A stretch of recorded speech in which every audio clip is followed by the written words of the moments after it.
가기다는 증시 각도기. 안녕하세요. 네. 나시판 안지원입니다. 네.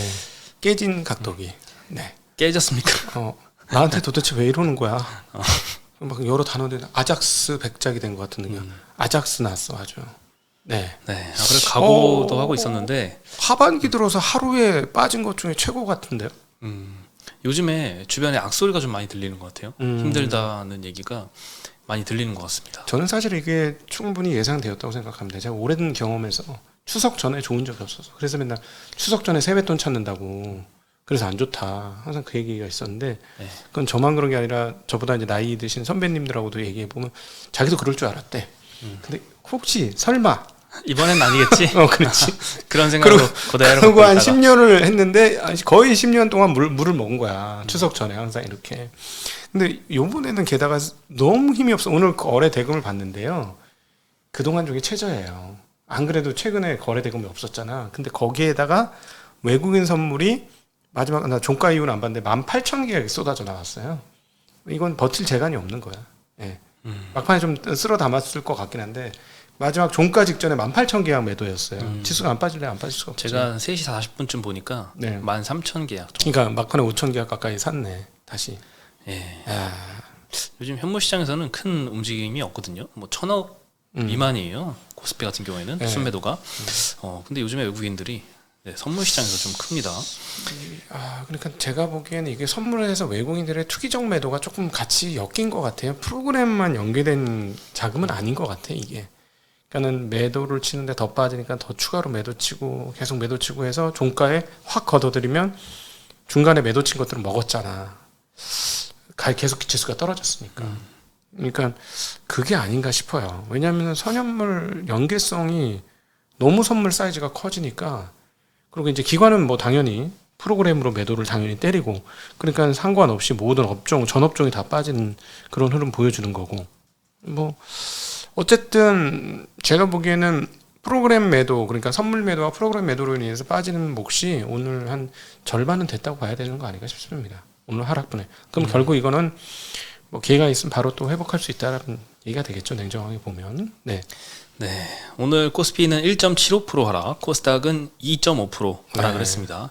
네, 연초 대비해선 코스피가 12.5% 올랐고요.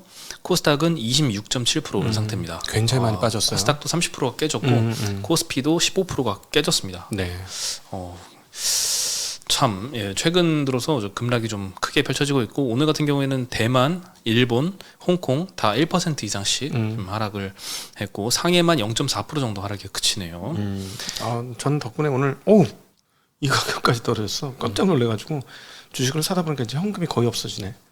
그러니까 또 좀 아쉬운 게 뭐냐면 한 일주 반 전에 막 잔고 막 이렇게 계좌들 막 수익 막 올라갔을 때 조금씩 팔았거든요. 지금 생각하면 너무 조금 빠른 거야. 너무 조금 팔았어요. 너무 조금 팔았어. 그래서 막 뭐 이렇게 수익 난 거 뭐 10% 수익 실현, 뭐 5% 수익 실현 막 이렇게 하면 수익 실현을 했는데 왜냐면 아직까지 완벽하게 다 팔 생각이 없었고 끌고 가고 싶었으니까. 근데 오늘 이런 일을 당하고 나면은 참 진짜 이렇게 많이 빠지는데 이렇게 거저 죽네 이렇게 와. 근데 현금이 이제 다 떨어져 나가는 거지. 막 주스니까 좀 아쉬웠어요. 네. 저는 아직 현금이 조금 있긴 한데 네. 이게 참 언제 조금씩 소진은 하고 있는데 네. 어디까지 빠질지 기약 없이 막 계단식으로 계속 빠지잖아요. 주요 업종들이 얼마나 빠지겠어. 저는 미국 그 채권 금리 상승이 멈출 때까지만 빠진다고 봅니다. 채권 금리 상승이 멈출 때까지. 네. 그건 누구도 모르겠지. 그럼 결국 모른다는 거죠. 그럼 거실을 어떻게 다 정확히 알겠어. 그렇죠. 네. 예, 오늘 통신 업종이 그래도 제일 선방을 했습니다. 오늘 근데 코스피 전 업종이 다 하락해서 마감은 했고요. 뭐 통신, 종이목재, 보험 정도가 이제 상위 섹터였고 철강 금속이 제일 많이 빠졌습니다. 포스코 스틸리온이 8%대 하락, 조일 알미늄, TCC 스틸이 6%대 하락, 고려아연 4%대 하락, 포스코홀딩스 2.8% 하락. 요즘에 2차전지도 같이 떨어지고 있는데 에코프로는 플러스를 어제도 굉장히 많이 올랐고요. 어제도 한 7% 정도 올랐던 것 같고요. 오늘도 플러스로 마감한 것 같습니다. 또 20일, 21일 요때 월급날이 많다면서요. 그런 월급날 매수라는 이야기를 누가 하던데 그러면서 최근 5개월간 21일 근처에서의 에코프로 주가는 거의 항상 상승했다. 근데 왜 월급 받아서 에코프로만 사죠? 다른 아니 것들 안 사고? 미래가 잘 된다잖아. 10배 상승한다고 하니까. 아, 그렇게 얘기하셨잖아. 음. 어떤 분께서. 10배? 그랬나요? 왜냐면 전기차가 앞으로 10배 늘어난다잖아. 논리가 완전 단순하잖아. 음. 15억대 차 중에서 1억 5천 대가 안 돼.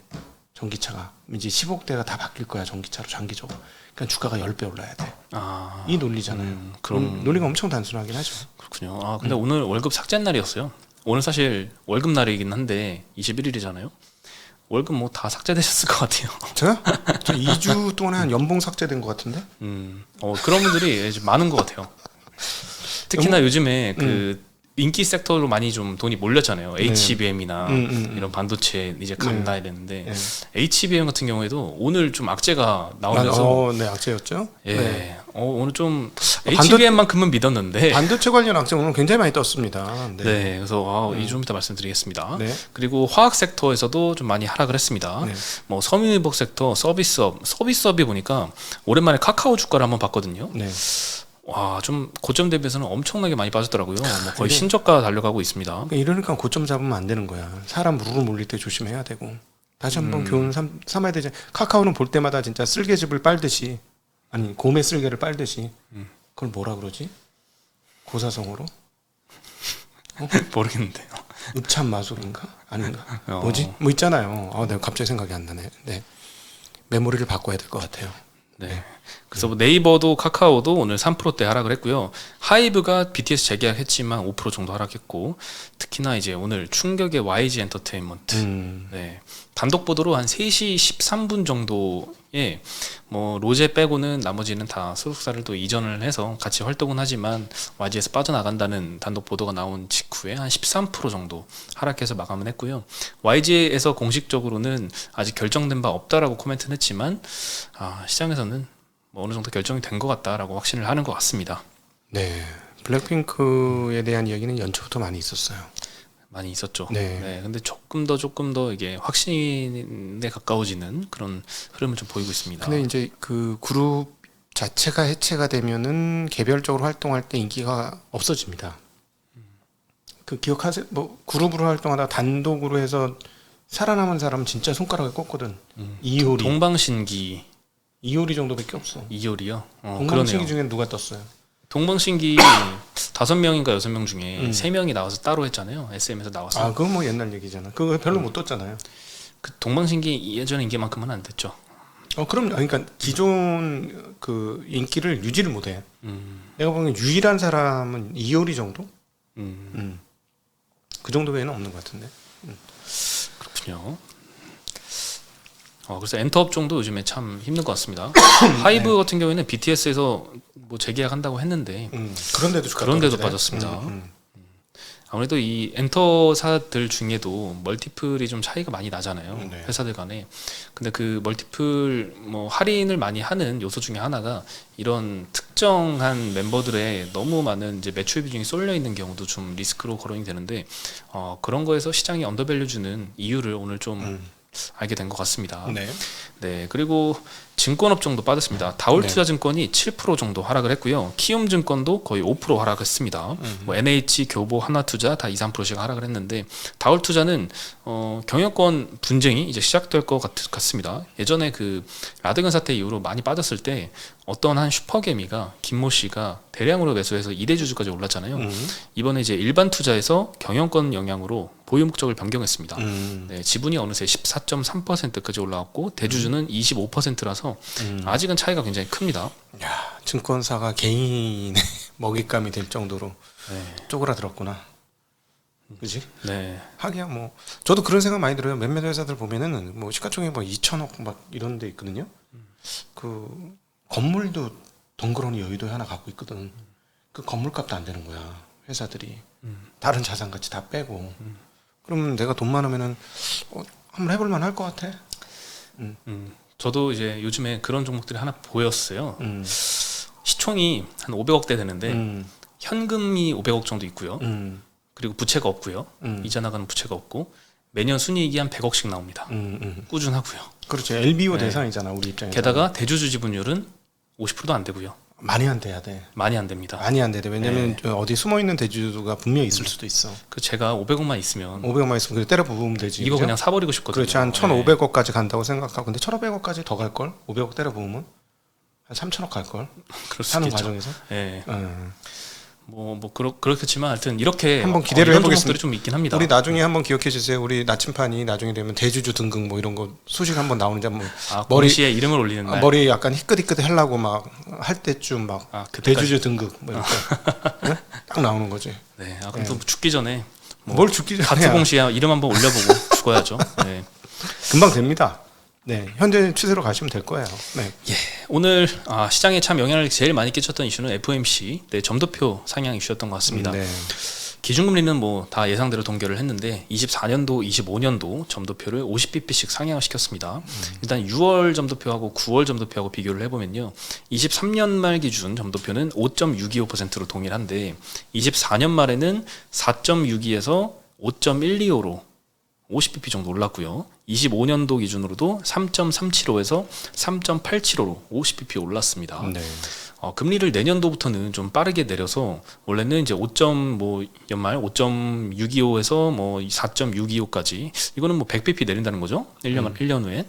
그리고 3.375까지 그러면 130bp를 추가로 또 내린다는 건데 이 전망이 완전히 지금 틀어지고 있는 것 같습니다. 그렇죠. 네. 이렇게 되면은 이제 올해뿐만 아니라 내년도 끝까지 가더라도 5% 이상의 금리를 겪어야 된다는 거잖아요. 그렇죠. 이거는 정말 그러니까 높습니다. 고용이 살아 있어서 그래요. 제가 보기에는 고용이 너무 살아 있으니까 찍어 눌러도 된다는 생각을 갖고 있는 거고. 근데 분명히 몇 개월 더 지나면 뭐 이제 장단기 금리 역전 18개월 평균 18개월의 경기 침체 이게 꼭 틀린 말도 아닌 게 이쯤 돼서 더 한 6개월 정도 더 유지하면 미국의 어떤 중간급 이하의 회사들, 그러니까 소위 말하는 소형 회사들, 네. 부채 쓰고 있는 회사들은 어려질 거라고 봅니다. 안 어려질 수가 없어요. 사실 그런 뭐라고 하죠? 그런 약간 이자 비용도 영업이익으로 커버 못하는 그런 기업들 있잖아요. 네, 한계 기업들. 네, 한계 기업들은 사실 자본주의 구조에서는 안타깝지만 이렇게 청산이 되어야지 전체적으로는 좀 건전한 체제가 좀 유지가 되고 성장이 좀 유지가 되잖아요. 그걸 계속 이렇게 끊임없이 살려주고 하면 한국 부동산이 지금 그렇죠. 일본 부동산이 과거에 그랬고. 네. 그래서 결국에는 그 기자회견 중에서도 파월 의장이 연착륙에 대한 확신이 없더라고요. 네. 거기서도 좀 시장이 충격을 받았던 것 같은데 결국에는 뭐 침체가 오는 걸 확인할 때까지 고금리를 유지한다는 건가? 그럼 결국 우리는 침체를 겪을 수밖에 없나라는 생각을 좀 하게 만들었던 것 같습니다. 저 개인적인 내피셜로는 고용 빠그라지는 거 보고 금리 내릴 겁니다. 예, 아마 4점대 중반 실업률 한 4.5% 그쯤 되면은 금리가 내려오지 않을까 싶어요. 네. 참 그래서 어렵습니다. 우리나라도 좀 문제인 것 같아요. 우리나라도 뭐 3.5에서 계속 동결로 하고 있는데 차이는 점점 벌어지고 내년도까지 이렇게 금리를 5%대 이상으로 유지를 하면 환율이 가만히 있을 수가 있을까? 오늘 10년물 4% 갔죠? 네. 네, 그렇죠. 한국 10년물은 4% 넘었고요. 네. 4.02 정도 유지하고 있고 미국 10년물은 4.43%, 2년물은 5.182%. 네. 네, 최고치를 찍고 있습니다. 또 이창훈 총재 발언이 또 생각이 나네. 금리가 쉽게 떨어질 거라고 생각하지 마라. 하여튼 말하면 맞아. 그래서 우리나라가 사실 더 걱정이잖아요. 오늘 원달러도 1,340원 정도로 마감을 네. 했습니다. 그래서 안 그래도 정부에서 이제 비상 거시경제 금융회의를 개최를 했습니다. 요게 제가 아침 한 8시 몇 분에 기사를 봤거든요. 8시쯤에. 그 이전부터 벌써 그럼 회의를 열었다는 거잖아요. 이게 오늘 어떤 회의인데 좀 급했나 봅니다. 오늘 그 추경호 부총리에서 미국의 고금리 장기화에 좀 대비하겠다라는 언급을 했고요. 주요 언급만 좀 말씀드리면 파월 의장이 연내 추가 인상을 배제하지 않는다고 밝혔고 내년도 금리 인하폭 전망도 100bp에서 50bp로 축소했다. 금리와 달러 인덱스가 상승했지만 원달러 환율은 주요국 대비 그래도 안정적인 모습을 보이고 있다. 다만 고금리 장기화 가능성이 높아진 만큼 긴밀히 대응을 해나가겠다. 그리고 첫 번째는 이제 4분기에 작년 고금리 예금이 만기가 도래하는 시점이 되는데 과도한 예금 경쟁이 재발되지 않도록 하겠다. 작년에 그 말 생각해 보면 레고랜드 사태 때문에 금리가 막 다 너무 많이 올라가지고 자금 조달하는 게가 굉장히 힘들었잖아요. 그렇죠. 그때 은행들도 뭐 신종자본증권으로 발행을 해서 5%짜리 뭐 이런 거. 5%짜리 많이 찍었는데 그 은행이 5%짜리를 주면 다른 기업들은 도대체 몇 %를 줘야지 자금 조달할 수 있는 거냐. 그래서 신종자본 조달에 대해서 이거 그만 이렇게 조달하라는 제한이 좀 있어서 그때 은행들이 이 신종자본 채권은 이제 그만 찍고 네. 대신에 수신금리를 확 높여가지고 그렇죠. 시중 자금을 빨아들이기 시작했습니다. 3년 예금 금리 그때 제가 그 퇴직연금에 가입했던 게 5%예요. 예. 네. 근데 그게 이제 1년 예금짜리가 올해 이제 말에 만기가 도래하는데 또 그 빠져나가는 거를 막기 위해서 시중은행들이 또 금리 경쟁을 시작을 할 것이다. 그러면서 네. 또 시중 금리가 또 올라가면서 다시 이제 다른 기업들이 자금 조달하기 어려워지는 아무래도 1년 동안 그 고금리 환경을 겪었으니까 작년 말에 힘들어진 기업보다 지금 힘든 기업들이 아마 더 많지 않을까 싶은데 네. 그래서 이런 어려운 일이 이제 발생하지 않도록 은행의 유동성 규제를 좀 유연하게 검토를 하겠다라고 했던 발언으로 이해를 하시면 될 것 같습니다. 그리고 두 번째는 이제 국내 시중 금리가 기준 금리에서 크게 벗어나지 않게 유동성 관리를 해나가겠다라고 네. 했습니다. 예, 필요한 경우에는 회사채나 CPMA 프로그램 등 30조 원 이상의 유동성 공급 조치 여력을 활용하겠다라고 했습니다. 네, 기준금리를 올릴 생각은 없는 것 같습니다. 물론 이건 하나의 발언은 아니지만, 그렇죠. 네, 지금 제가 보기에는 하는 거 여기서 약간 엇박자 있을 수도 있을 것 같아요. 오히려 정부에서는 금리를 내리고 싶어하고 하나는 절대 못한다라는 입장이고 예, 아마 그렇지 않을까? 제 그냥 내피셜은 그렇습니다. 네, 미국의 시중금리는 지금 작년 말 훨씬 이상 수치로 좀 올라가고 달려가고 있는데 우리는 아직 작년 말 수준까지도 못 미쳤잖아요. 네, 이 괴리가 어디까지 좀 유지가 될 수 있을지. 그렇죠. 그래서 미국 채권 시장이 안 흔들리는 게 이제 한국 입장에서는 오히려 굉장히 중요할 것 같고요. 이게 그야말로 양털깎기 당할 수도 있다라는 거지. 우리는 게다가 그 사이에 또 부채가 늘었잖아요. 그래서 금리가 만약 여기서 막 미국 쫓아가 버려. 미국 국채 금리를 한국 국채 금리가 쫓아가 버려. 그러면 시중 실세 금리가 훨씬 더 오를 거 아니야? 그럼 어쩔 건데? 그때 양털깎기 당하는 거지. 그래서 부채 관리가 꼭 필요한 거예요. 제가 보기에는. 부채 관리를 안 했다고. 그래서 제가 요즘 계속 투덜투덜 하는 거예요. 한국 부동산. 그래. 근데 부동산만 문제가 있으면 상관이 없는데 부동산의 경우는 한국의 부동산의 경우는 문제가 생기는 순간 일파만파야. 그냥. 네. 요즘 신한 알파 일파만파 뭐 캠페인 하던데 진짜 일파만파 올까봐 걱정입니다. 네, 이건 부동산을 꼭 매수를 한 사람뿐만 아니라 전세를 살거나 이런 사람도 금리가 굉장히 좀 부담스러워요. 네, 전세 대출도 뭐 이자 내야 되잖아요. 그럼요. 네, 매수한 사람도 이제 이자 내야 되고, 근데 이게 4%대 중반 정도 금리를 적용받고 있는 것 같은데, 요거를 막 몇 년 동안 계속 내면 진짜 힘들어질 것 같습니다. 쓸 돈이 없지. 쓸 돈이 없죠. 쓸 돈이 없어. 빚을 질수 빚쟁이가 될 수는 없으니. 그렇죠. 한창 집 많이 사던 시기로부터 지금 몇 년이 좀 흘러가고 있는데 네. 조금 더 유지가 되면 이제 못 참고 좀 정말 힘들어지는 사람들이 많지 않을까. 어제 말씀드린 대로 뭐 경매 건수나 이런 보증금 못 돌려주거나 뭐 이런 사례도 굉장히 빨리 늘어나고 있는데 이런 상황에서 또 서울보증보험 IPO도 하고. 그러니까 은행이 우리나라 되게 건강하고 건전하잖아요. 근데 기초자산 가격이 흔들리면 나는 이거는 감당이 안 될 거라고 봐. 그래서 막았는데 막은 것까지 좋았는데 올렸잖아. 내가 계속 뭐라고 투덜거리는 이유가 왜 올렸냐는 거야. 연착륙을 시켰어야 되는데 이런 걱정이 있는 거야. 자산 가격을 왜 올렸냐? 네, 추가 아니 부채를 대출을 올렸잖아. 부채 자산 가격은 뭐 그렇다 치고 부채를 올렸잖아요. 추가로 부채를 왜 올렸냐는 거지. 그러니까 이거는 너무 안타까운 거예요. 잘못하면 기초 자산이 흔들면 아무리 건전한 은행이라도 일파만파로 넘어지기 시작하고 하면 이거 되게 그렇잖아요. 예. 물론 은행들 안 쓰러지지. 예를 들어 그 담보 비율 뭐 50%면 반토막이 안 나겠지. 근데 그 과정에서 큰 일이 나니까 그게 항상 걱정인데 미국 금리도 오늘 많이 올랐고 미국 채권 시장도 화들짝 놀란 거니까 또 숨고르게 하겠죠. 미국 채권 시장. 네. 예, 오늘 그리고 은행주들이 잘 방어를 했습니다. 뭐 하나금융, KB금융은 오히려 상승했어요. 이런 장에 0.6, 0.9%씩 상승을 했고요. 다른 시중은행은 그냥 보합 정도 유지했는데 DGB금융은 1.5% 정도 하락을 했고요. 카카오뱅크는 4.4% 떨어졌습니다. 혼자. 거의 은행이 아닙니다. 여기는 뭐 카카오로 봐야겠죠. 네, 그리고 카카오로 보시는 게 카카오는 맞습니다. 카카오나 네. 카카오페이 많이 떨어졌습니다. 가르셔야 돼요. 네. 은행이 아닌 것 같아요 오늘은. 네. 네, 금융당국이 최근에 이제 배당 자율성을 보장하겠다 이런 언급도 했었고 고배당 매력 때문에 상승세가 좀 계속되고 있는데요. 코스피 평균 배당 수익률이 2.4%인데 은행의 지금 연말 기준으로 예상 배당 수익률이 8%입니다. 분기 배당으로 이미 지급한 거 제외하더라도 6.5%면 아직도 매력은 굉장히 높은 것 같아요. 그리고 이제 분기 배당을 많이 해가지고 배당락이 좀 약해졌어요.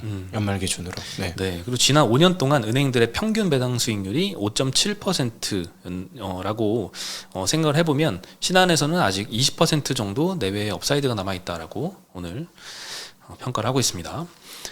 그리고 HBM이 굉장히 걱정스러운 뉴스가 좀 떴습니다. 엔비디아의 AI 칩 주문 열풍 요것만은 믿었었는데 요게 좀 주춤하다라는 얘기가 좀 나오고 있습니다. 그렇죠.